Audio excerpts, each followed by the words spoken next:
विमला अपने घर के आंगन में बैठी हुई थी। उसके पास उसके पति, बहू और बेटे की फोटो रखी थी। वह उस फोटो को देखकर रोती होती है। विमला इस गांव की सबसे बुजुर्ग औरत होती है। विमला के परिवार की एक दुर्घटना में मौत हो गई थी। विमला का परिवार में कोई नहीं था, इसीलिए वह खुद ही घर के सारे काम करती है। फिर एक दिन विमला गांव के तालाब में पानी लेने जाती है। तभी गांव की एक महिला विमला के पास आती है। अरे अरे, रुको रुको, तुम तालाब का पानी नहीं ले सकती। तुम मनहूस हो, मनहूस। जीते जी तो अपने पूरे परिवार को खा गई, अब तो पूरे गांव को अपनी छाया से बर्बाद करना चाहती है। देखो राधा, मेरे परिवार की मौत एक हादसा थी, इसमें मेरा क्या कसूर। वैसे भी ये तालाब किसी एक व्यक्ति का नहीं है, यहाँ का पानी कोई भी ले सकता है। मैं इस गांव की हूँ, मुझे भी पानी लेने का हक है। हाँ होगा हक, लेकिन यहाँ नहीं है।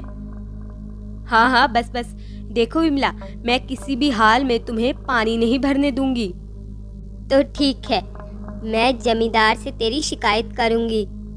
फिर विमला गुस्से में जमींदार की हवेली की ओर चल पड़ती है।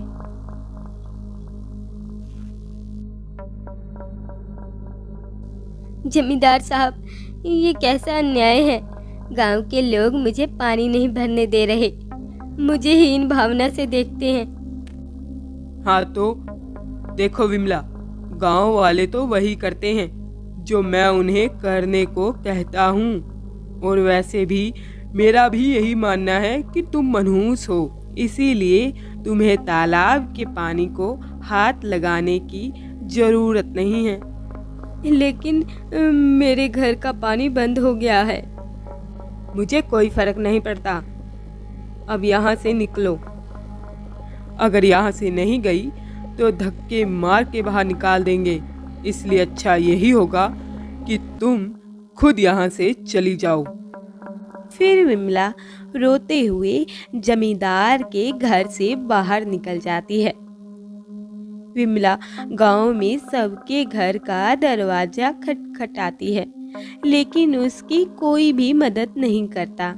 देखो बहन, हमें तुमसे पूरी हमदर्दी है, लेकिन हम तुम्हें पानी नहीं दे सकते। जमींदार ने हमें मना किया है। माफ करना, अगर हमने तुम्हें पानी दिया तो जमींदार हमें गांव से निकाल देगा। फिर विमला उदास होकर गांव से बाहर निकल जाती है। तभी रास्ते में विमला को एक साधु बाबा मिलते हैं। क्या हुआ मैया? विमला फिर पूरी घटना उस साधु बाबा को बता देती है। हे भगवान, मनुष्य इतना स्वार्थी हो गया है, वो ये नहीं जानता कि पानी का मूल्य क्या होता है। फिर साधु बाबा कुछ मंत्र बुदबुदाता है। फिर वह साधु विमला से कहता है, माँ, तुम घर जाओ, मैं तुम्हारे घर आऊंगा। विमला फिर थोड़ी सी खुशी के साथ घर की ओर चल पड़ती है। जब विमला घर आती है तो देखती है कि उसके घर के कमरे में से रेत निकल रही होती है। जब विमला कमरे के बिल्कुल पास जाती है तो उसकी आंखें फटी की फटी रह जाती है। वह देखती है कि कमरे में विशाल रेगिस्तान होता है और चारों तरफ रेत ही रेत फैली हुई थी। ये क्या हो रहा है? ये कैसे हो सकता है? मेरे घर में रेगिस्तान का द्वार खुल गया। फिर विमला धीरे धीरे कदमों से रेगिस्तान में चलती है। अचानक से वहाँ पर वही साधु बाबा प्रकट हो जाते हैं। साधु बाबा, आप देखिए मेरे साथ क्या हो गया। मेरे घर तो रेगिस्तान में बदल गया। मेरा घर तो रेगिस्तान में बदल गया। मैं तो पहले से ही प्यासी मर रही थी, अब आपने इसे और मुश्किल बना दिया। चिंता मत करो माई, आप मेरे साथ चलिए। वह साधु बाबा विमला को लेकर आगे बढ़ता है और चारों तरफ रेत ही रेत नजर आती है। बहुत दूर चलने पर वह एक विशाल तालाब के पास पहुंचते हैं। अरे, इतना सुंदर तालाब! जाओ माई, अब अपनी प्यास बुझा लो। फिर विमला जल्दी से तालाब के पास बैठकर पानी पीती है। साधु बाबा, आपने मेरी प्यास बुझाई। ये पानी तो अमृत जैसा है। माँ, आज से ये तालाब आपका है। आप इस तालाब की मालकिन हो और जिन लोगों ने आपको पानी देने से मना किया है वे खुद अपनी प्यास बुझाने यहाँ आपके पास आएंगे। फिर उस समय आप उन्हें पानी की असली कीमत समझाना। फिर साधु बाबा वहाँ से चले जाते हैं। फिर अगले ही दिन जब गांव वाले अपने तालाब कुओं से पानी भरने जाते हैं तो देखते हैं कि तालाब कुएं सब सूख चुके हैं। हे भगवान, पानी की एक बूंद नजर नहीं आ रही। हाँ, ऐसे तो हम मर जाएंगे। फिर गांव वाले सब इकट्ठे होकर जमींदार के पास पहुंचते हैं। सुबह से घर में पानी नहीं है। मेरी पत्नी और बच्चे प्यासे हैं। आखिर ये क्या हो रहा है? जमींदार साहब, आपको तो पता ही है कि जब पानी नहीं होता तो वहाँ रहना मुश्किल हो जाता है। कुछ तो करना होगा हमें, नहीं तो ये गांव छोड़कर जाना होगा। जमींदार साहब, आपको तो पता है कि जहाँ पानी नहीं होता वहाँ रहना मुश्किल हो जाता है। कुछ तो करना होगा हमें, नहीं तो ये गांव छोड़कर जाना होगा। देखिए, यही पास में एक साधु महात्मा रहते हैं। शायद वो हमारे इस संकट में मदद करें। फिर गांव वाले उस औरत की बात मानकर साधु बाबा के पास जाते हैं। साधु बाबा, हमारे गांव का पानी सूख गया है, हमें बचा लीजिए। तुम्हें पानी अब रेगिस्तान में मिलेगा। ये क्या कह रहे हैं महाराज जी? ये समय मजाक करने का नहीं है। हम सच में बहुत संकट में हैं और आप बोल रहे हैं रेगिस्तान में पानी मिलेगा। साधु बाबा, आप सही बताइए, हमें कुछ समझ नहीं आ रहा। हाँ, साफ ही बता रहा हूँ। हमारे गांव पर किसी प्यासे की बद्दुआ लगी है। अब तुम दुनिया के किसी भी कोने में चले जाओ, तुम्हारे भाग्य में पानी नहीं है। लेकिन महाराज, हमें पानी की जरूरत है। पानी के बिना तो हम मर जाएंगे।